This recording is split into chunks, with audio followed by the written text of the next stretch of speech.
Eu quero descer aqui embaixo, mas antes eu vou ler aqui em cima. Abre comigo a sua Bíblia, por favor, no Evangelho de Mateus, capítulo 6.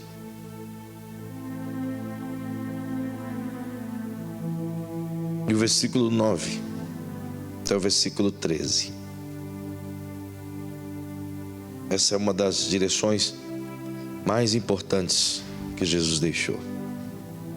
Diz assim: portanto, vós orareis assim: Pai nosso que estais nos céus, santificado seja o teu nome.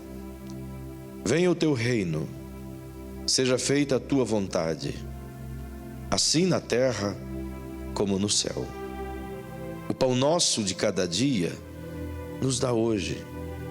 Perdoa as nossas dívidas, assim como nós perdoamos aos nossos devedores. Não nos deixes cair em tentação, mas livra-nos do mal, porque teu é o reino, e o poder, e a glória, para sempre. Amém. Glória a Jesus. Feche seus olhinhos, por favor. Majestoso Criador, te amamos tanto, Senhor. Precisamos tanto de Ti. Nossa dependência de Ti eu acredito que é plena. Mas alguma coisa em nós ainda, Senhor, precisa submeter-se. Então nós militamos todos os dias a batalhar por isso, para que alcancemos essa fé e consigamos, Senhor, a estar debaixo da Tua vontade. E hoje aqui nós nos alegramos porque é uma noite fria e chuvosa. Mas o que importa? A chuva é bênção para nós. E mais bênção ainda é a Tua presença, como já sentimos aqui hoje. Não tem preço isso, Senhor. É maravilhoso. Eu quero te pedir que assim como essa chuva cai lá fora, caia também o Seu Espírito sobre essa igreja, Senhor. Como já cantamos aqui outra vez, como fizeste no passado, em outros tempos, em outras nações, em outros povos, ou mesmo aqui nesse país, ou mesmo aqui nessa igreja, faça de novo. Enche, Senhor, cada irmão, nas ruas, nas casas, nos carros, as tuas filhinhas, enquanto estão na cozinha, a cozinhar e fazendo seus serviços. Visite-as, Senhor, e as tome no teu poder, a ponto de perderem o controle de tudo. Os seus filhos, ao dobrarem seus joelhos, ao caminharem, ao viverem em Ti, enche-os, Pai. Toma as suas faculdades, toma tudo de nós, e que não haja nada em nós que não seja teu, Senhor. Nós queremos ser movidos, Pai. Movidos pelo Teu Espírito. Nós queremos ser cheios cada vez mais. Aqueles ainda, Senhor, nessa casa, nessa igreja, cada um das centenas de membros dessa igreja que ainda não foi batizado no Teu Espírito, Senhor, batiza eles, faz eles experimentarem essa glória, esse poder infinito, esse fogo que não para de queimar, essa alegria de alma. Ah, Senhor, não nos deixe sem Ti. Eu Te imploro, Senhor, eu Te peço, ser conosco. Agora usa, Senhor, essa palavra para nos ensinar a Tua verdade. Que nosso coração esteja pronto a Te ouvir e prontos a aprender. Como menores que somos, e assim como eu afirmo que sou, o menor e o menos preparado, mas completamente disposto a me humilhar diante de Ti, Senhor, e esperar de Ti a resposta. Então dê-nos a Tua palavra uma vez mais. Enquanto eu falo, esteja a nos ensinar. Assim eu rogo-lhe em nome de Jesus. Amém. Amém. Glória a Deus. Eu cometi um probleminha ao descer aqui embaixo, comprometi o pessoal da filmagem, mas eles já ajeitaram lá. São gente boa pra caramba. Queridos, Hoje é, se eu não me engano, a 36ª lição do que aprendemos sobre o reino de Deus. Já venho há 2 anos consecutivamente nas quartas-feiras conversando com vocês sobre essa importância, reino de Deus. Embora seja 45 lições extraídas do conteúdo bíblico, todas as vezes que me deparo com essas falas e com esse estudo, eu percebo que é apenas o risco daquilo que tem para ensinar. Me sinto tão pequeno, tão frágil, tão pobre, tão carente e tão vazio quando tem que expor as coisas do reino. Justamente pela grandeza que é, pela importância que é. E não deveríamos de maneira nenhuma sentir isso que irei dizer agora, mas parece que o reino ele é tão importante quando a gente mergulha, mas ele é tão desprezado e tão assim vilipendiado quando olhamos sobre o prisma do cristianismo no Brasil. Entende-se de reino apenas uma fala, um clichê, um chavão, uma estrofe musical ou uma onda, alguma coisa assim. Pouco se para mergulhar no que Jesus quis ensinar sobre o reino, sobre o ponto de vista de uma vida prática. Talvez se queira aprender sobre o reino sobre o ponto de vista de um mero conhecimento, de um mero entendimento do que Jesus quis dizer de um reino político ou governamental que haveria de vir, do que a gente acredita e chama-se milênio. Mas pouco se para compreender a cultura do reino sobre o prisma de vivê-lo em nossos dias agora. Vivê-lo nesse tempo, como é a ideia do Senhor Jesus desde os dias em que andou sobre a terra. É uma pena, porque se aprendêssemos isso e se vivêssemos isso, o mundo estaria completamente diferente. Se entendêssemos a linguagem do reino e o que é o reino aplicado nos nossos dias, com certeza os nossos problemas seriam minimizados. Nossas atitudes seriam muito mais compostas de humildade e de compreensão um para com o outro. Viveríamos o entendimento da palavra em uma síntese de amor, mas numa expansão maravilhosa da prática desse amor. Com certeza conseguiríamos expor o evangelho mesmo sem ter que pregá-lo. Com certeza as pessoas viriam mais a Cristo simplesmente pelo bom testemunho da experiência de vida daqueles que se propõem a viver o reino de Deus. É uma pena que as pessoas vejam tão distante daquilo que é tão simples. E mesmo a gente estando já há tanto tempo falando, parece que não conseguimos aprender muito ainda. Entretanto, esta noite, nós estamos dentro de uma sequência maravilhosa da explicação do apóstolo Paulo sobre o reino de Deus, a quem Deus deu o entendimento para resumir tudo em 3 frases. O reino de Deus não é comida nem bebida, mas é justiça, é paz, é alegria no Espírito Santo.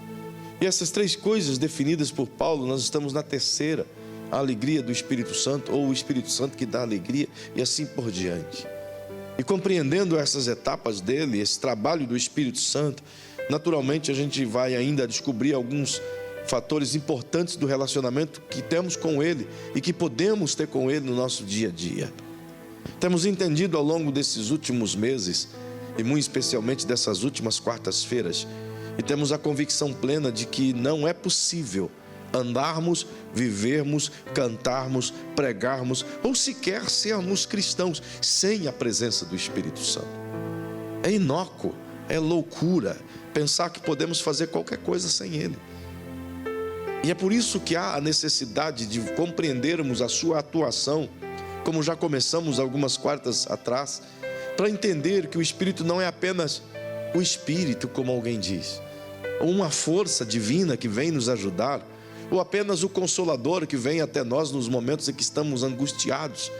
Nós precisamos compreendê-lo na perspectiva de sua pessoa, de seu poder, de sua inteligência, de sua atuação, daquilo que ele quer fazer em nós, como seu ministério em nós, aquilo que ele quer derramar sobre nós, o poder do reino sobre nós, do que a Bíblia chama, as palavras de Jesus chama de batismo no Espírito, do que é nada mais do que o poder do reino outorgado por ele à igreja para que ela possa viver e inspirar o mundo a mudar a partir desse poder.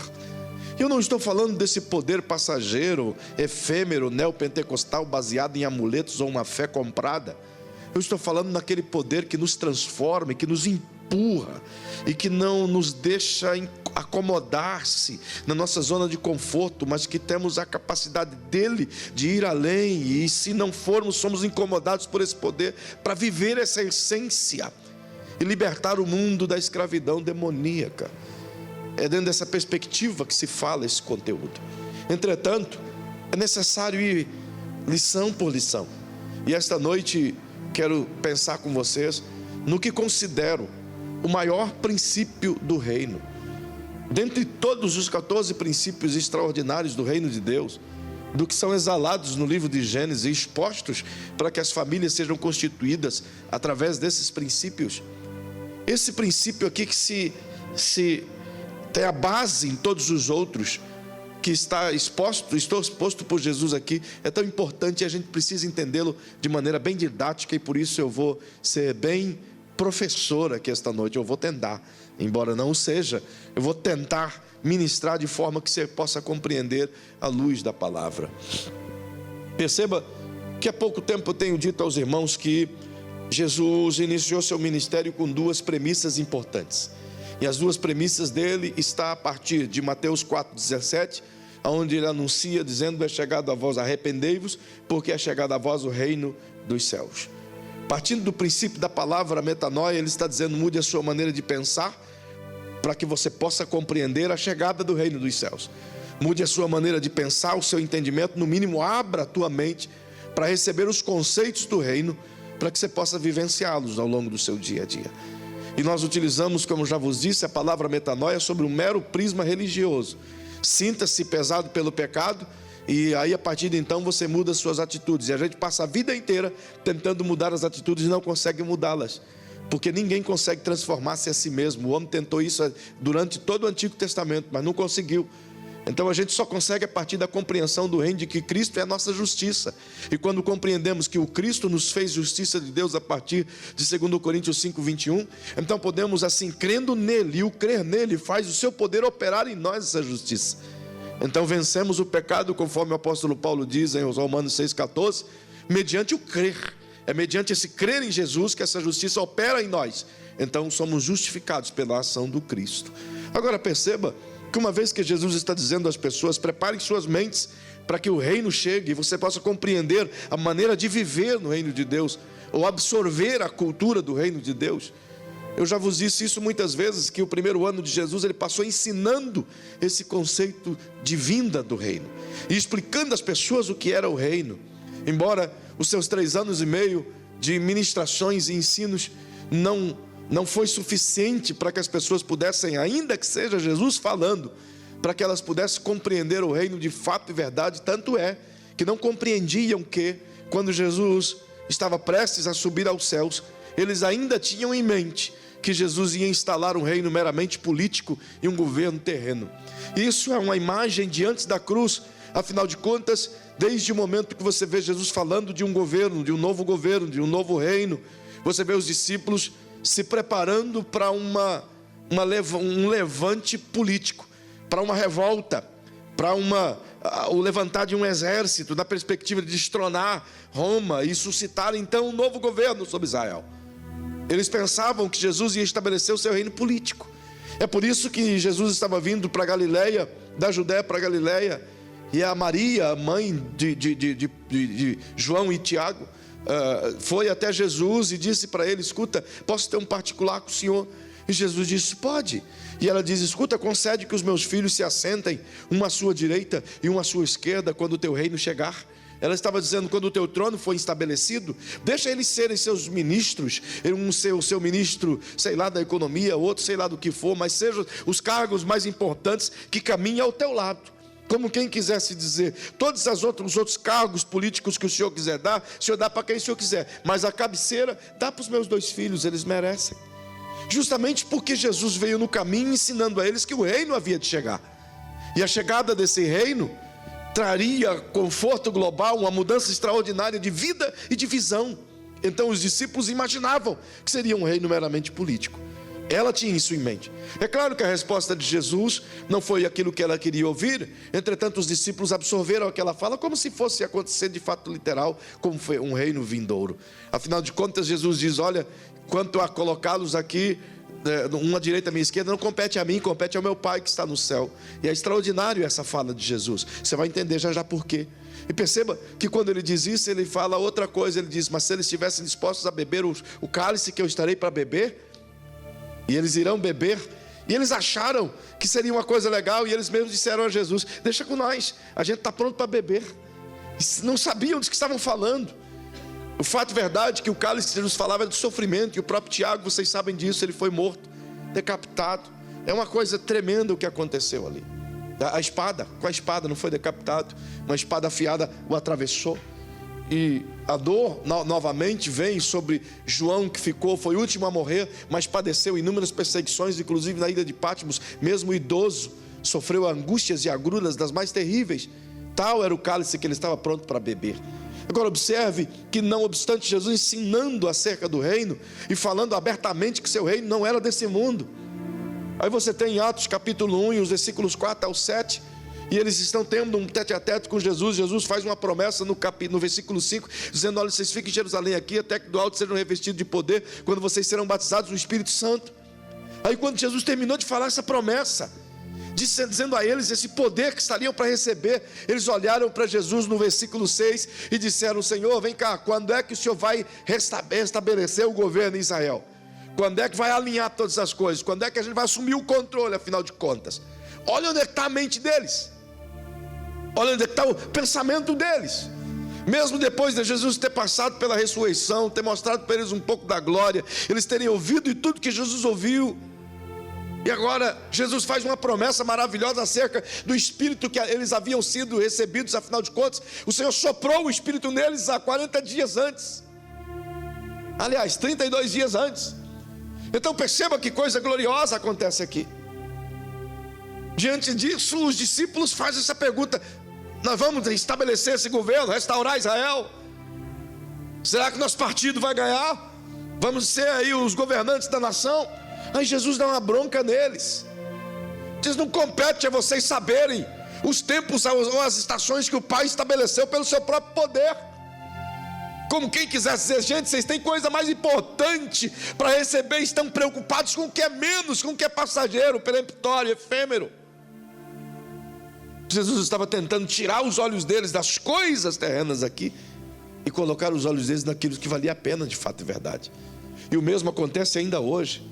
A gente tem uma promessa de uma vida espiritualmente poderosa, o derramar da glória do divino diariamente em nós, e a gente continua ocupado com as coisas desta vida, enquanto que deveríamos focar naquilo que vem do alto.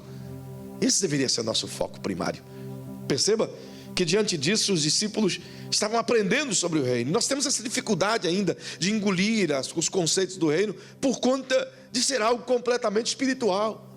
Se Jesus falasse de um reino terreno, seria fácil de compreender, mas ele estava falando de algo divino. É por isso que quando Pilatos questionou com ele, disse: você é realmente rei? Ele disse: o meu reino não é desse mundo. E o Pilatos então olha para ele e diz: eu vou condenar o que desse cara? O reino dele não é daqui, o reino dele é espiritual. Entende? O próprio Pilatos entendeu, mas os discípulos não entenderam. Agora observe que Jesus traz esse relato sobre o reino desde o primeiro dia que ele começa a pregar. Os evangelhos todos têm a pregação do reino. A igreja primitiva passou os seus 100 anos iniciais pregando sobre o reino. Eu não tenho tempo de mostrar para você aqui todas as referências bíblicas, mas até que eu gostaria. Mas perceba isso.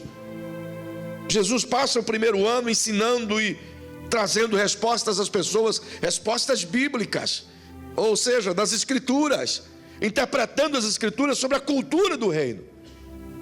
Tudo aquilo que você vê, Sermão da Montanha, aqueles ensinos todos categóricos de uma mudança de vida, foram feitos antes de qualquer milagre acontecer. Foram executados antes de qualquer milagre acontecer, e as pessoas iam ouvi-lo. Agora perceba que quando você vai a Lucas no capítulo 12, o verso 28, como sempre dito, Jesus lá estabelece um novo pacto, um novo tempo. Por quê? Porque durante todo aquele período ele passou anunciando: o reino de Deus está chegando. E esse reino que está chegando funciona assim, entende? Ele começa anunciando: o reino está chegando. E as pessoas querem saber: que tipo de reino é esse? Então ele passa o ano todinho ensinando: o reino é assim, ó, tem essa cultura. Amar o próximo, cuidar do próximo. pecado é assim, a rejeição é assim, as coisas de Deus é assim. Todos aqueles conceitos do reino que estão estabelecidos em Mateus 5, Mateus 6 e Mateus 7 foram pregados por Jesus antes de qualquer milagre, para que as pessoas entendessem o reino. Agora você chega em Mateus 12, os milagres já estão acontecendo. Já é o segundo ano de ministério de Jesus, e ele está andando e operando milagres dos mais incríveis. Então os fariseus chegam nele depois de ele expulsar o demônio de um garoto e perguntam essa cena a ele, e dizem afinal: expulsa demônio pelo espírito de Belzebu. É aí que Jesus diz: se eu expulso demônio pelo espírito de Belzebu, então a casa dele está dividida, e reino dividido não prospera. Mas se eu expulso demônios pelo espírito de Deus, é porque é chegado a vós, já é chegado a vós o reino de Deus. Quando ele expressa isso, está em Mateus 12, 28, você percebe, portanto, que é nesse ponto que o estabelecimento do reino é visível sob o prisma de quê? Sob o prisma de um novo governo. Recapitulando a lição, ele passou um ano ensinando que o reino estava chegando, e o reino que iria chegar era assim, assim, assado. Você entendeu? O reino que está chegando funciona assim. Agora, quando chega nesse versículo, ele está dizendo: gente, vocês estão vendo esses milagres? Não é porque o reino vai chegar, é porque o reino já chegou. E como eu garanto que o reino já chegou? Ele está dizendo: porque o governo do Espírito me dá poder para interferir nessa terra. É isso que ele está dizendo. O reino chegou porque o Espírito Santo me usa para libertar os cativos, me dá força para libertar os endemoniados, para curar os oprimidos, para anunciar a salvação. O que ele fala em Lucas 4,18, o Espírito do Senhor está sobre mim, é o cumprimento nesse versículo que você está vendo na tela. Ele quer dizer que não haveria reino sem Espírito, não haveria o governo do reino na terra se o Espírito Santo não viesse operar nele. É por isso que, como você sabe de cor e salteado esse texto, eu acredito, em Atos 10, 38, onde a Bíblia diz de maneira clara que Deus ungiu a Jesus de Nazaré com o Espírito Santo e com poder, o qual andou fazendo bem a todas as pessoas e libertando os oprimidos do diabo. E todas essas obras foram feitas por quê? Por causa do poder do Espírito em Jesus. Isso significa que Jesus não utilizou nada do seu poder celestial, mas que todo o poder operado por ele aqui na terra, o domínio que ele estabeleceu aqui na terra, foi o domínio do Espírito sobre a vida dele. É por isso que quando ele andava sobre as águas, eu imagino os discípulos olhando um para o outro e dizendo: olha, o segundo Adão voltou. Quando ele curava um doente, trazia de volta a vida. Era como se eles entendessem que o poder restaurador e transformador do reino estava à disposição. É por isso que em Mateus 10, você vê Jesus ensinando os discípulos e dizendo: ide pelas aldeias vizinhas, não levem bolsa, não levem alforje, ide e anunciai a todos que o reino de Deus chegou. E quando ele diz isso, ele diz: agora, para vocês provarem que o reino chegou, curem os leprosos, aliás, limpem os leprosos, curem os enfermos, expulsem os demônios. E Lucas fala no mesmo capítulo 10, embora eu falei de Mateus 10, mas Lucas também é no capítulo 10. E quando ele volta lá pelos versículos 14 ao 17, os discípulos voltam e dizem assim: Senhor, até os demônios se nos submetem. Mas não submetiam por causa deles, se submetia por causa do governo do Espírito que estava neles. Entende? Então o que eu quero dizer com essa introduçãozinha básica? Justamente que esses dois versículos determinam duas palavras. A primeira palavra que esses dois versículos iniciais de Mateus 4,17 e Mateus 12, 28 determinam, é a primeira delas. Se quiser escrever, escreva, quem gosta de escrever. A primeira palavra que determina é a palavra submissão. quando Jesus vem anunciar um reino, ele vem sob o prisma de submissão. E quando ele vem sob o prisma de submissão, ele estabelece isso como a base primária de todas as coisas. Se não, percebam, o reino não é dele. Ele diz: arrependei-vos, porque é chegado a vós o reino de Deus. Ele está dizendo: não é meu reino, embora ele será o rei, embora o pai o coroará como rei, mas ele está dizendo: o reino de meu pai está chegando. Agora, para que ele anuncie isso, Paulo explica de uma maneira muito linda aos Filipenses capítulo 2 e o versículo 5 ao 11. Paulo diz assim, até no versículo 4 ele diz que ele gostaria que todos nós tivéssemos o mesmo sentimento que houve em Cristo Jesus. E qual é esse sentimento, Paulo? O qual, sendo Deus, não teve por usurpação ser igual a Deus. Antes, esvaziou-se de si mesmo. Veja o que ele faz: ele esvazia-se de si mesmo na glória. Isso não é feito na terra, isso é feito na glória. Lá nos céus ele ainda tinha todo o poder, toda a ascensão de glória vislumbrante. Então, para que ele descesse, ele decidiu esvaziar-se de si mesmo, fazendo um gesto aqui simbólico. Despiu-se de toda a sua glória e guardou em determinado lugar no céu. Esvaziou-se e veio à terra como homem, submetido a todo o sistema. A submissão de Jesus começou no divino, submetido à vontade do Pai, submetido à regra de vida da terra, submetido ao sistema de vida humano, submetido ao corpo de uma mulher, submetido ao aperto de um útero, submetido à pobreza de uma manjedoura, submetido à carência da pobreza humana, submetido à incompreensão dos algozes. Entende? Submetido a tudo isso, ele desvaziou-se de si mesmo, porque cheio de si, ele não poderia vir. A terra não suportaria a sua glória. Então ele deixou a sua glória lá. É por isso que em João no capítulo 17, versículo 6 em diante, ele ora ao Pai e diz assim: Pai, eu quero a glória que eu tinha aí contigo de novo antes de vir para cá. Eu quero aquela mesma glória. Como quem diz: estou chegando aí, e o que eu tirei está guardado, eu quero de volta. E a Bíblia diz que o Pai, quando ele chegou lá, entregou a ele todo o poder. É por isso que ele diz: é-me dado todo o poder nos céus e na terra. Aleluia. Sabe por quê? Porque antes esvaziou de si mesmo e submeteu-se plenamente a todas as coisas inferiores a ele, exceto ao Pai. Observa que a única coisa superior a ele era o Pai, e todas as outras coisas inferior a ele. Então ele se submeteu primariamente ao que é superior, à vontade do Pai, e submeteu secundariamente a todas as coisas que são inferiores, inclusive as misérias humanas.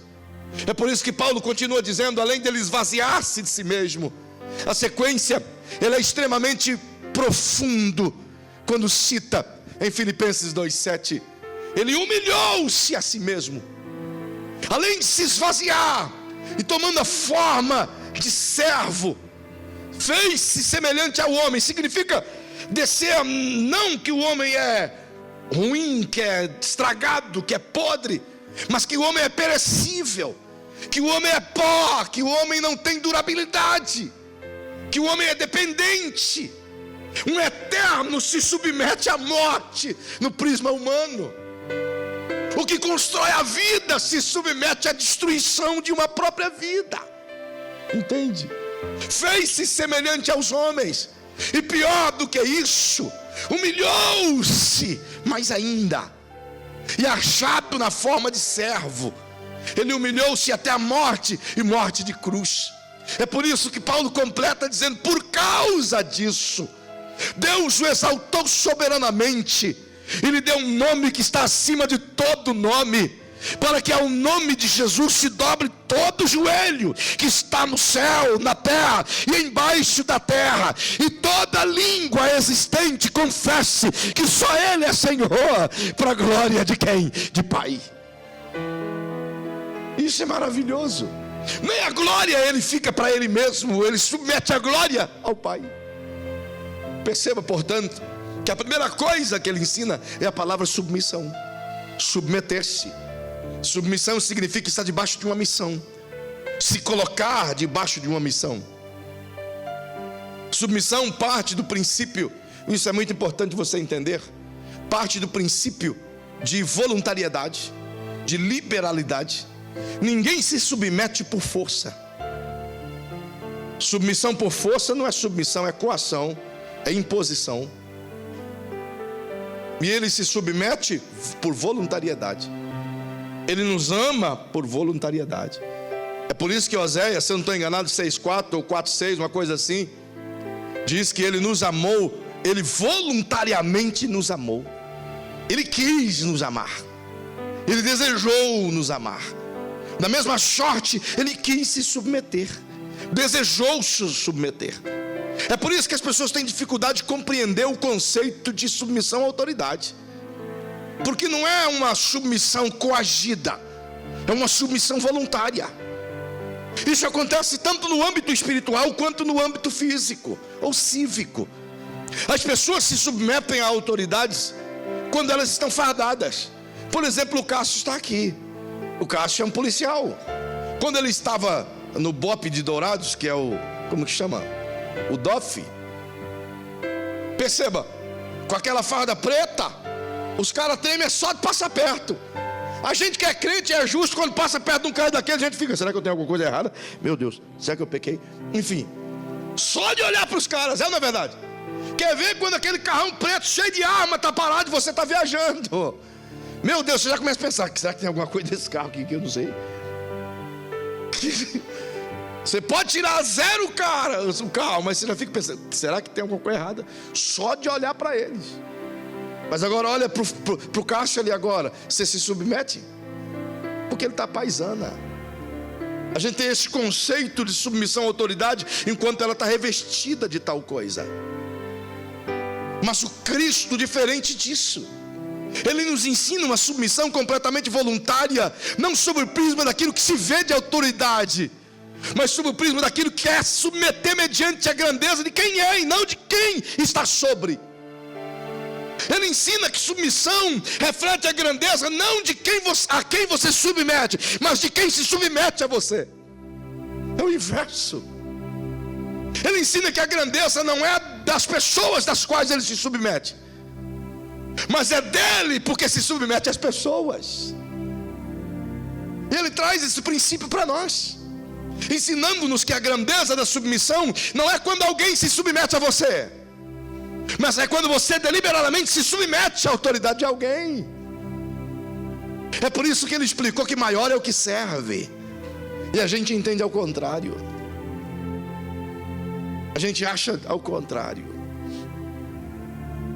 Perceba que ele mesmo dá esses exemplos muito práticos. Ele servia as pessoas, ele transferia a elas esse conceito de total submissão. É o princípio básico da voluntariedade. Sob o prisma espiritual, as pessoas têm dificuldade de se submeter, por exemplo, a uma autoridade pastoral. Tem dificuldade, porque acham que é algo meramente humano, não é algo totalmente divino. Se eu não consigo me submeter a uma autoridade terrena, como vou me submeter a uma autoridade espiritual? Se eu não consigo me submeter a uma autoridade espiritual que Deus estabelece aqui, como vou me submeter a Deus? Lá em Corinto tinha um problema, e Paulo tentou resolver esse problema. E as pessoas chegaram nele e disseram, olha, aqui é assim, ó. Um grupo diz, eu sou de Paulo. O outro diz, não, eu sigo Apolo. E o outro diz, não, eu sigo Pedro. Agora tem um outro que diz, eu não sigo nem Paulo, nem Pedro, nem Apolo, eu sigo Cristo.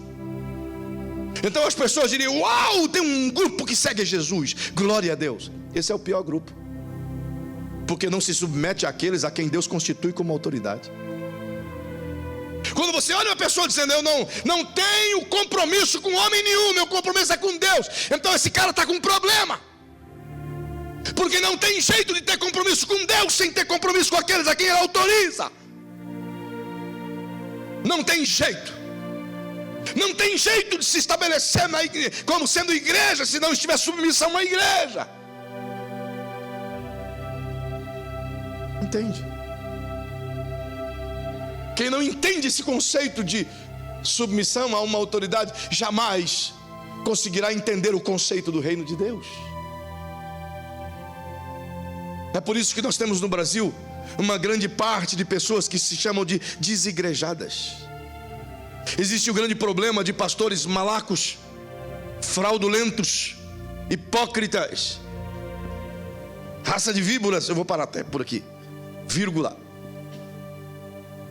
É bem verdade que existe, mas no momento em que essas pessoas compreendem o conceito de Deus, da vida cristã, da submissão, do que Cristo entregou-se, então ele vai entender que o problema não é a igreja, e que o Deus da qual cuida da igreja tira os malacos do caminho com toda certeza. Passa dia menos dia, o prumo de Deus continua perfeito, e Ele continua cuidando da igreja. É por isso que Ele diz às 7 igrejas no Apocalipse: ao anjo da igreja escreve. Ele vem tomar conta com certeza de quem está no comando. Isso é maravilhoso, porque estamos seguros. Eu não posso bater no meu peito e dizer: eu estou de boa. Ai de mim se eu o fizer, porque acima de mim está quem tem o controle. Ele diz, o próprio livro do Apocalipse, ele mesmo diz, aqui quem fala é aquele que anda no meio dos 7 candeeiros, ou seja, no meio das 7 estrelas, e que tem as 7 estrelas nas suas mãos. Ou seja, cada pastor está na mão dele, como quem dizendo: eu tiro e ponho, esmago, levanto, a hora que eu quero. Está nele, o poder é dele, e ele decide submeter-se a essa fraqueza humana para nos ensinar o poder da submissão. E antes de eu entrar na segunda palavra, é para acabar esse negócio. Perceba que aqui entra um segredo extraordinário do divino. E esse segredo, embora simples, mas ele vai ter que ser entendido de maneira virtual. Vocês estão acostumados com negócio virtual, com amigo virtual, com tanta coisa virtual. Então eu vou fazer aqui uma lousa virtual. Está vendo ela aqui? Está vendo a lousa aqui branca? Está vendo a caneta na minha mão? Então é essa aqui que eu vou escrever agora. Entende? É uma lousa virtual. Então imagina aqui em cima eu estou desenhando a Trindade: Deus Pai, Deus Filho, Deus Espírito Santo. A Trindade Santa. Tudo que existia antes de qualquer coisa era a Trindade. Antes do céu, da terra, do cosmos, de qualquer coisa, Trindade. Pois eles existem de eternidade a eternidade. Tu és Deus, como a Bíblia diz. Ele está lá, imutável. A Trindade, o Pai, Filho e Espírito Santo, decide que é hora dele fazer um reino, dele criar o seu reino eterno. Então, ele está aqui. Ele decide abaixo dele, nessa parte, está vendo essa parte aqui agora que eu desenhei? Ele cria o reino eterno. Ele está em cima, seu reino eterno está embaixo. Nesse reino eterno ele colocou toda a glória que existe nos céus: anjos, arcanjos, serafins, querubins, 24 anciãos, 4 seres viventes. Os bilhões e bilhões de anjos estão aqui. Está vendo eles? Estão aqui, desenhado aqui, nesse negócio aqui, está vendo? Acabei de desenhar eles. Então Deus Pai está aqui em cima, a Trindade está aqui em cima, o reino eterno está aqui embaixo. Para que ele crie esse reino eterno, Deus Pai e toda a Trindade, eles se submetem embaixo desse reino para mantê-los em pé. Quando o Pai cria, ele se coloca embaixo, como que uma mão segurando. Todo o reino eterno está seguro pelo poder inacessível da glória do eterno. Então ele está em cima, mas ele se submete embaixo para manter o seu reino vivo. Então agora, abaixo desse reino espiritual, que é os céus, ele decide fazer o cosmos.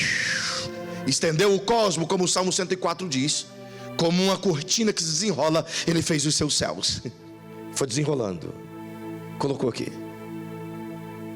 E aqui nesse universo ele estabelece as estrelas, as constelações, as galáxias, essa galáxia que nós temos, e esse cinturão de planeta que nós temos em torno do Sol. Tudo isso aqui. Agora perceba como isso é glorioso. Quando ele estabelece a criação desse universo em terceiro plano, ele está sustentando o cosmos. Da mesma sorte, se isso fosse fácil de compreender, estenderíamos da seguinte maneira: a mão direita de Deus se coloca debaixo do universo espiritual e segura o reino espiritual. E a mão esquerda de Deus se coloca embaixo do cosmo para manter em contato e em pé o cosmo. É por isso que o escritor aos Hebreus, do capítulo 1 e o versículo 3 diz que todas as coisas criadas são sustentadas pela palavra do seu poder. Se ele tirar a palavra, todas as coisas caem. Ele se submete a isso, mantendo esse poder. Presta atenção no meu desenho. Em cima, reino eterno, cosmo.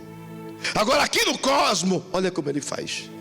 Ele coloca todas as coisas centradas no cosmo, uma dependente da outra, uma submissa à outra. Ele coloca a terra dependente do sol, o sol dependente das estrelas e das constelações. Aqui na terra ele coloca as águas dependendo da terra, a água dependendo a água dependendo da terra.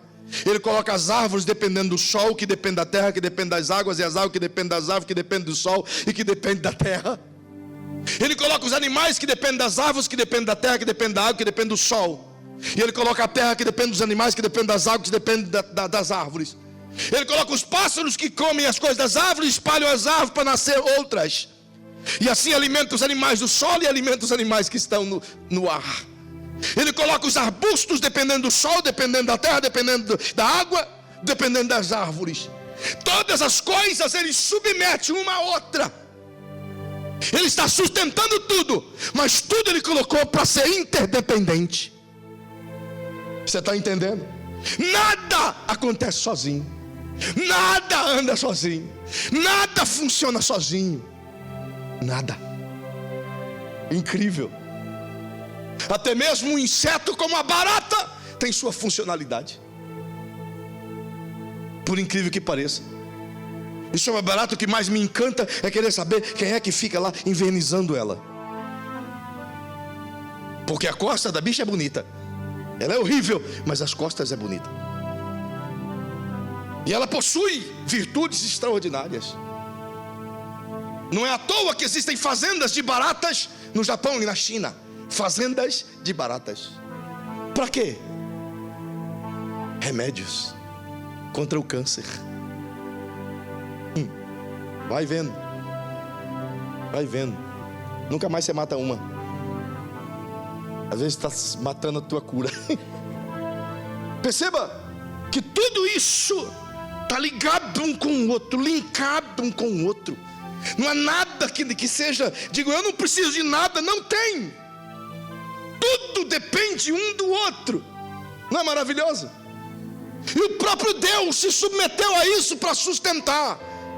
É por isso que o Salmo 104 na sequência diz que é Ele que dá a respiração aos homens, é Ele que dá a respiração aos animais. Tira-lhe a respiração e eles caem como pó.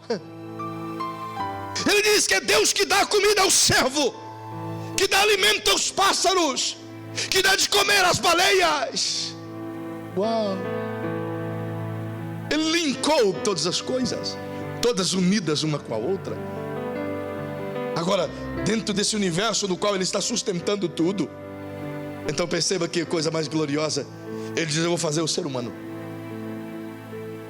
E o ser humano é o que eu acho mais intrigante, porque Ele coloca o ser humano depois que todas as coisas já estão linkadas uma com a outra. E dá a impressão que o ser humano vai sugar de todas as outras coisas, vai viver de todas as outras coisas. Justamente porque Ele disse no Gênesis, está aí, ó, come de tudo, aproveita de tudo isso aí, tudo para você. Pode comer a fruta, pode comer as árvores, pode comer o que você quiser, os bichos que você quiser, come tudo. Eu sei o que é isso. Lá no Camboja, na Tailândia, aqueles bichos, eu não consegui comer a barata, porque eu achei um pecado. Mentira, porque eu não achei ela horrível mesmo. Enfim. Mas caranguejo, escorpião, grilinho, esses grilinhos pretinhos que você vê aí, pensa uns bichinhos ardidinho, gostosinho, coisas boas. Corozinho, fritinho, é bom. As largaticinhas, uns bigatinhos assim, ó, bom, tudo muito bom. Enfim, tudo pro homem. E quando Deus coloca o homem, está aqui, Ele está Olha o meu quadro: Trindade, reino eterno, cosmo, criação na terra, homem. Precisa fechar o círculo. Você está vendo que eu fiz um círculo aqui? Ele está quase uma meia lua, até chegou no homem. Esse círculo precisa ser fechado em Deus. Como que pode isso acontecer agora? O círculo precisa ser fechado em Deus. O homem está aqui. O único meio de o homem se submeter a Deus é submetendo-se a outro homem. Então o círculo se fecha. Quando o homem não se submete a um outro homem em servi-lo, o círculo não se fecha. A submissão divina é uma submissão de servidão voluntária. É por isso que você não vê o homem sendo colocado para dominar sobre o outro homem, mas sempre colocado para servir o outro homem.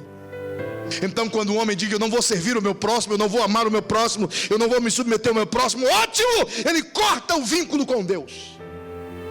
Porque o link com Deus é a submissão. É por isso que o Cristo, a cruz do Cristo é voluntária. Ninguém obrigou Jesus a ir à cruz, assim Ele também não me obriga a crer nele na cruz. É submissão. Eu não posso mais falar sobre submissão, até porque isso é só a introdução. Mas a segunda palavra, que dentro desse texto me anima demais, diga para quem está ao seu lado: se a primeira palavra é submissão, a segunda palavra que Cristo preconiza é a palavra sujeição. Submissão é uma coisa, sujeição é outra. Cristo era submisso ao Pai e se colocou submisso a todas as coisas terrenas, mas se sujeitou ao Espírito Santo, tanto quanto se sujeitou a ser o servo dos servos. São duas coisas completamente diferentes, embora se pareçam iguais.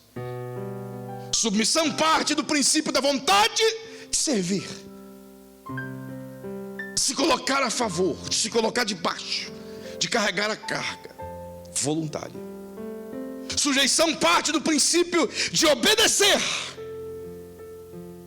de seguir o que orientado é, de estar debaixo de um domínio, de uma ordem, de um comando, de um governo. Ele é submisso ao Pai e completamente sujeito ao Espírito Santo enquanto que ministério. É por isso que Mateus 12, 28 ele diz: se eu estou fazendo o que estou fazendo, não é de mim não, é porque o Espírito Santo autorizou. Tudo que ele fez pelo Espírito Santo.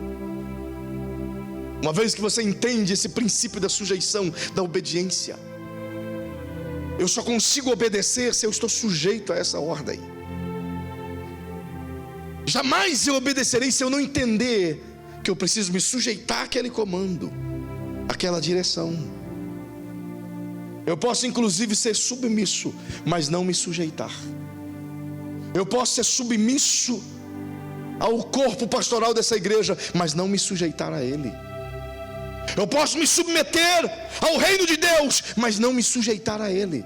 Quero um exemplo? Eu me submeto ao reino naquilo que o reino é, mas eu não me sujeito quando eu tenho que partilhar o reino com alguém. Eu me submeto no quesito ser membro de uma igreja, mas eu não me submeto se for para fazer missão, cumprindo a obediência do ID.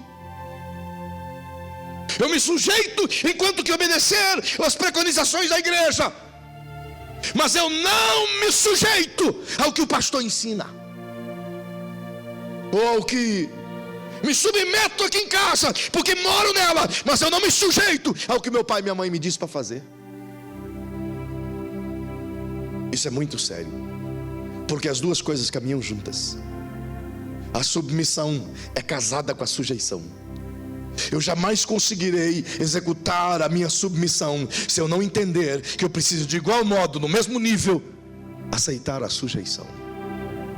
É aqui que se estabelece o grande problema, em que a gente canta muito Senhor, mas não se sujeita a Ele. Afirmamos muito, aplaudimos muito, cantamos muito, mas temos uma grande dificuldade de se sujeitar a quem cantamos. É ou não é verdade? Eu estou falando uma bobagem? Dá uma olhadinha para quem está ao seu lado e diga: é ou não é verdade? Calcule. Você já pensou esse ano quantas vezes nós cantamos que Jesus é Senhor? Inúmeras vezes, não foi? E todas as vezes que a gente canta que Ele é Senhor, nós estaríamos afirmando que Ele é nosso dono, correto? E alguém que não é dono de si mesmo pode opinar em alguma coisa? Pode escolher fazer alguma coisa? Mas é que a gente não se sujeita a isso. Nós estamos submissos ao reino, mas não sujeitos a Ele. Agora, a sujeição não é uma opção. No reino, não. A sujeição do reino não é uma opção. Submissão é. Sujeição não. É por isso que Jesus diz: ide por todo mundo e pregai. Ele não disse: olha, se você quiser, vá. É uma sujeição. Ele está dizendo: vá. É por isso que ele disse: sede santo. Ele não está dizendo: se você quiser ser santo, seja santo. Não, é uma sujeição. Sede santo. É por isso que ele diz: não se ataque ou não se atraque a julgo desigual. Ele não está dizendo: se você quiser, sabe, se você achar que é bom, não se atraque a julgo desigual. Não, sujeição, não faça. Entende? Sujeição não é voluntária. Sujeição é obediência. Um filho não pode dizer para o pai: pai, olha, eu decido se eu vou te obedecer ou não. É ou não é verdade? O problema da nossa geração é que deram muita barda para os filhos e eles acham que pode fazer isso. E aí o PT criou um sistema aí que se o pai pegar a taca, pode ligar para aquele povo lá. E lá em casa nós criamos assim, quer ligar para aquele povo primeiro, antes de ligar, vai levar tanta taca que não vai ter força para ligar. Verdade. E nunca ligaram. Perceba que o problema é esse. A gente tem desaprendido o que é obediência. É por isso que você tem uma geração que não respeita ninguém, não obedece ninguém, não respeita sinal de trânsito, não respeita placa, não respeita professor, não respeita diretor, não respeita pastor, não respeita pai, não respeita mãe, não respeita avó, não respeita avô. Porque esse conceito da obediência tem sido subtraído da nossa convivência. Submissão é uma coisa, sujeição é outra. O Cristo se submeteu ao Pai e obedeceu plenamente os ditames do Espírito. Plenamente. Ele não agiu uma risca fora do que o Espírito disse. Ele mesmo disse: só estou falando o que ouvi de meu Pai, só estou fazendo o que ouvi meu Pai fazer. De mim nada digo, disse ele. Perceba, tal era a obediência de Jesus. Findou meu horário e eu não entrei no que eu queria entrar. Então eu vou pedir para vocês a paciência de nós entrarmos na outra semana, quando puder. Na outra, porque nós temos o Indião na próxima. O que quero, só vou pincelar para vocês aqui. O que quero partilhar com vocês de Mateus 9, a oração de Jesus. Eu considero isto uma das coisas mais importantes que a igreja precisa saber. Aqui, Jesus ensina esse princípio extraordinário da submissão e sujeição. Os dois estão centrados aqui, nessa oração de Jesus. É por isso que não é uma oração modelo, que nem está aí como título na sua Bíblia. Não, senhores, não é uma oração modelo. Jesus não disse: isto é uma oração modelo. Ele disse: vós orareis assim. Vocês devem orar assim. Mas pastor, se a gente orar assim, a gente vai estar tomando posse de uma oração católica, o Pai Nosso. Não, senhores, nada a ver. É uma oração cristiana de Jesus. É nossa oração. Você pode orar de muitos modos, mas essa oração tem que ser feita. E não ser feita sob o prisma religioso, mas sob o prisma que eu quero te ensinar. E eu não posso entrar aqui, mas no texto original, o texto grego diz: ó Pai. Só para você entender, nós vamos separar palavra por palavra, e você vai entender o princípio que ele estabeleceu em cada palavra. Quando a junção dessas duas palavras estão ali, ó Pai, é uma expressão de sentimento que sai lá da alma. E para começar, essa expressão de sentimento denuncia duas coisas: paternidade e filiação. Uma coisa depende da outra. Eu só consigo expressar a minha filiação como quem diz: ó Pai, do mesmo modo que eu sinto a paternidade vinda do alto, meu Pai está comigo. E para que isso aconteça, eu preciso estar plenamente submisso e sujeito. Submisso e sujeito. Mas eu não vou entrar nisso agora, porque não vai dar tempo da gente trabalhar. Eu só queria levar você a compreender o seguinte, e concluirmos aqui. E nós vamos orar e chorar com a canção. Essas duas coisas têm que caminhar conosco: submissão e sujeição. Você precisa, e eu preciso, nós precisamos hoje aqui fazer uma análise dentro de nós mesmos, o quanto estamos submissos tanto a Deus quanto às pessoas. Porque é muito fácil, Ivone, eu dizer: eu sou submisso a Deus, me submeto a Deus, mas não me submeto ao meu patrão, então não sou submisso a Deus. Eu sou submisso a Deus, mas eu não submeto aos meus pais, então não sou submisso a Deus. É o mesmo que dizer: eu amo a Deus, mas eu odeio aquele irmão, ou eu odeio aquele povo, então eu não amo a Deus. Porque o único meio de eu provar que eu amo a Deus é amando pessoas. Aí eu digo: eu sirvo a Deus, puxa, eu sou servidor de Deus, mas eu não sirvo pessoas, então eu não sou servidor de Deus. Porque o único jeito de eu ser servidor de Deus é servindo pessoas. Não existe outro modo. Nós estamos vivendo um cristianismo de falsidade, de denominações, de ambientes fechados. E o Cristo disse: quer me mostrar para as pessoas? Sirva elas, lave os pés. É por isso que o apóstolo Paulo disse por 3 vezes: sede, pois, meus imitadores. Isso é fantástico. Porque como, pois, eu posso aprender com Paulo e dizer: cara, você é seu imitador do quê? Ele diz assim: sede meus imitadores como eu sou de Cristo. Então como eu vou saber que Cristo agia, Paulo? Você está dizendo que eu tenho que ser seu imitador como você é de Cristo. Como eu vou saber o jeito que Cristo agia? Ele está dizendo: é só olhar para o meu jeito. Se você olhar para mim, você vai ver o Cristo. Aí os meninos disseram para Jesus: mostra-nos o Pai. E Jesus diz: oh, quem vê a mim, vê o Pai. Olha a ousadia de Paulo. E diz: quem vê a mim, vê o Cristo. Uau! Aí ele bate no peito e diz: porque não vivo mais eu, mas o Cristo vive em mim. A vida que eu vivo na carne, vivo só para fazer a vontade dele. Não sou mais eu. É por isso que ele diz: eu já aprendi a ter fartura, tanto quanto a padecer necessidade. Como quem está dizendo: se a água estiver subindo, eu estou em Cristo. Se a água estiver descendo, eu estou em Cristo. Se eu estiver doente, eu estou em Cristo. Se eu estiver com saúde, eu estou em Cristo. Se eu estiver a pé, eu estou em Cristo. Mas se eu estiver de Land Rover, eu estou em Cristo. Se eu estiver no púlpito da igreja, eu estou em Cristo. Mas se eu estiver numa prisão, eu estou em Cristo também. Aleluia. É essa experiência, é essa sujeição. É isso que o mundo não entende. É isso que a gente tem que entender. Porque se estivermos nele, todas essas dores, essas coisas todas passarão e não nos afetarão.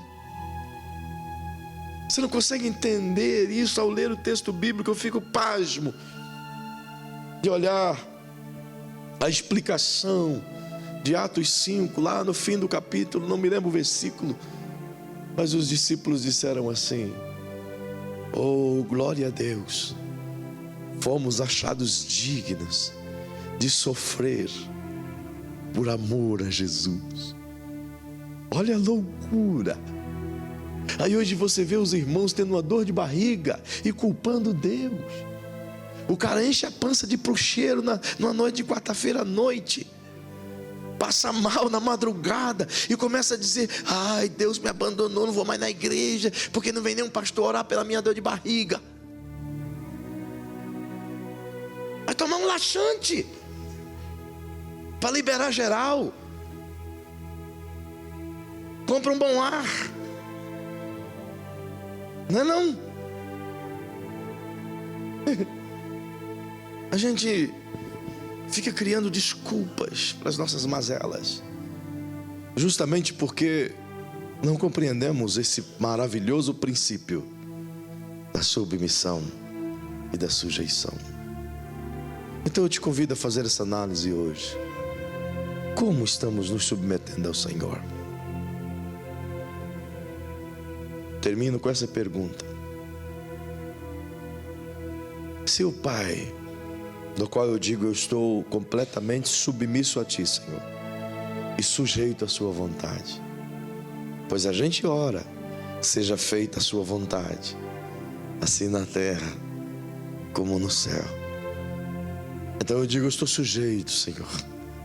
Aí o Pai vem a mim. Parece um paradoxo isso. Eu vou te contar por quê. E o Pai vem a mim e diz: Emerson, me dá seu filho que eu vou levá-lo para mim. Aí eu vou dizer para ele: não, Senhor, é meu filho. Ele diz: não, é meu filho. Você só está cuidando para mim. Mas o senhor vai matar ele? Não, vou levar ele lá para a Ásia, vou deixar ele lá. Mas é meu filho, Senhor. Eu quero desfrutar ele um pouco. Eu estou submisso, mas eu não estou sujeito. Esses dias uma pessoa chegou em mim e disse: pastor, foi num congresso de missões que eu e Lucas estavam, e o Senhor liberou uma palavra e várias pessoas entregarem seus filhos para a obra missionária. No final veio uma família e disse, chorando, e disse assim: pastor, ore por nós estamos aflitos, porque Deus pediu nosso filho. Mas e se ele levar nosso filho para a glória? Não é uma loucura? Você não está lutando para ir? Eu falei: mas você não quer ir para a glória? Eu quero. E se o pai pegar o seu filho e levar para a glória, não é um privilégio para ele? Não. É redundante. É esquisito. Eu sei que tem a dor,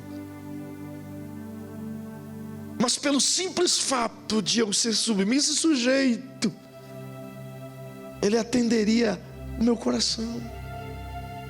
Mas pelo simples fato de eu não ser submisso e não ser sujeito, então ele diz: minha vontade prevalece. Porque de filho, Deus muda até planos. Ele já fez isso outras vezes. Ele ia destruir Manassés. Manassés se arrependeu. E ele disse: mudei meus planos para com Manassés. Ele se tornou sujeito. Ele ia destruir Nínive. Nínive se arrependeu. E Deus diz: mudei meus planos para com Nínive. Porque um coração submisso é o mesmo que um coração quebrantado.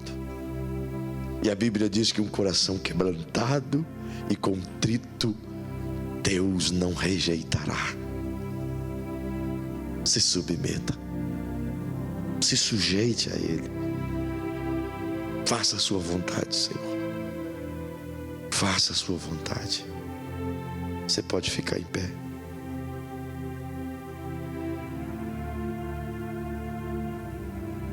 Não vamos nem cantar, filho. Só com esse fundo maravilhoso. Queria que você inclinasse sua cabecinha. Aí no seu lugar, sem depender de quem está do teu lado. Olha para dentro de você. E compare o nível da sua submissão e da sua sujeição. Eu quero comparar o nível da minha submissão e da minha sujeição aqui. Vamos olhar para Ele e questionar a nós mesmos se estamos de fato e verdade dispostos a submeter ao senhorio do Espírito Santo. Se estamos prontos para obedecer o que Ele quer fazer. Porque se não quisermos nos sujeitar a Ele, Ele não virá nesse lugar. Ele não virá sobre filhos que não o obedeçam. Vamos orar. Oh, Paizinho. A primeira coisa que quero te pedir essa noite, Senhor, nesta oração final, é que nos perdoe. Perdoe a mim pela minha negligência. Perdoe a nós como igreja, às vezes por não compreendermos a sua vontade. E por não compreendermos o seu coração, não nos submetemos a Ti. E porque não nos submetemos, não nos sujeitamos. Aí questionamos porque as coisas não têm dado certo. Questionamos por que a gente tenta e volta sempre na mesma saída. Senhor, nos ensina que a sujeição e a submissão andam de mãos dadas. Então nos ensina, Senhor, a ser submissos a Ti, sendo submissos uns aos outros, considerando uns aos outros superiores a si mesmo, como diz a Tua palavra, preferindo-nos uns aos outros em honra e amor, como diz a Tua palavra. Ensina-nos, Senhor, esse princípio da submissão, onde a gente possa amar o irmão e respeitá-lo nas suas fraquezas e nas suas virtudes. Nos ensina a se sujeitar um ao outro, Senhor, não no princípio de financeiro, mas no princípio de amor, de obediência, de cuidado, de honra, de caráter. Nos ensina a ser uma igreja, Senhor, que pregue sem palavras. Nos ensina, Senhor, a ser uma igreja cujo evangelho seja visto nas atitudes. Mais do que verbalizamos ele, nos ensina, Senhor. Estamos cansados, Senhor, de ver essa banalização do evangelho desse país. Então, nos ensina a Tua vontade de verdade. Não aquela baseada na nossa vontade, mas a Tua vontade baseada na Tua vontade. Meu pedido a Ti essa noite, Senhor, ó Santo de Israel, que o Teu nome seja santificado para todos sempre em nossa vida, a ponto de as pessoas olharem para nós e ver a Tua santidade. Como o apóstolo Paulo disse, Senhor, que o Cristo seja visto em nós. Sim, Senhor. Oh, ensina-nos, Senhor, esse princípio de sujeição, a ponto de o Cristo transfigurar-se em nós. Mas também, Senhor querido, que o Teu reino venha sobre as nossas vidas, que o Teu reino venha sobre a nossa vontade, Senhor. Que o Teu reino venha sobre os nossos negócios. Que o Teu reino venha sobre as finanças minhas e dessa igreja e das pessoas que aqui estão. Que o Teu reino venha, Senhor, o Teu reino provedor, o Teu reino construtor, o Teu reino transformador. O Teu reino que liberta-nos das garras do devorador, do opressor. O Teu reino que nos liberta das garras da enfermidade, da doença, da dor, Senhor. Venha sobre nós o Teu reino, Senhor, e nos cure, nos limpa, nos purifica.